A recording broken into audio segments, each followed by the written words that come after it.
He's brilliant, కానీ తరచూ బాగా టైర్డ్ అవుతున్నాడు. ఏం చేయమంటారు? 2 స్పూన్లు చాలు మీ సమస్యలు తొలగిపోవడానికి. లయన్ డేట్ సిరప్ ప్రతిరోజు 2 స్పూన్లు. ఏపీ హోంమంత్రి వంగలపూడి అనిత మరోసారి వివాదాస్పద వ్యాఖ్యలు చేశారు. రాష్ట్రంలో యువత గంజాయి మత్తుకు అలవాటు పడుతోందని, సినిమాలు చూసి యువకులు ప్రభావితమవుతున్నారని ఆమె అన్నారు. గంజాయి, డ్రగ్స్, మందు తాగే వాళ్లను హీరోలుగా చూస్తూ ఉన్నారని వ్యాఖ్యానించారు. మగపిల్లలను పెంచడంలో తల్లిదండ్రులే బాధ్యత తీసుకోవాలి అన్నారు మంత్రి అనిత.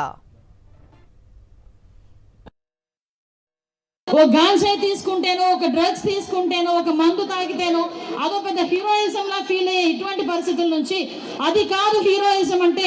ఒక ఆడబిడ్డకి అన్యాయం జరిగితే, ఒక ఆడబిడ్డ ఆపదలో ఉంటే రక్షించే పొజిషన్లో వచ్చినప్పుడే వాడు హీరో అవుతాడన్న భావన మనందరిలోని కలిగే పరిస్థితి రావాలని నేను మనస్ఫూర్తిగా కోరుకుంటున్నా. ఈరోజు గాంజాయి, డ్రగ్స్ ఎంత దారుణంగా పరిస్థితులు పెరిగిపోయినాయి అంటే, ఈరోజు చాలా మంది తల్లిదండ్రులు ఉన్నారు, మన పిల్లలు ఏదో రకంగా ఇంట్లో రూముల్లో కూర్చొని చదువుకుంటున్నారేమో అనుకుంటాం, గడ్లు పెట్టుకొని రోజంతా రాత్రంతా చదువుకుంటున్నారేమో అనుకుంటాం. వాళ్ళు కావాలని ఏది కూడా వాళ్ళు అలవాటు చేసుకోరు. ఏదో ఉన్న సిచ్యువేషన్లోనో వాళ్ళ తాలూకా స్నేహితుల ప్రోద్బలంతోనో వాళ్ళ గంజాయికి, డ్రగ్స్కి అలవాటు పడిన తర్వాత వాళ్ళు చేసే ఆకృత్యాలు వాళ్ళ జీవితాలే నాశనం అయిపోతున్నాయి.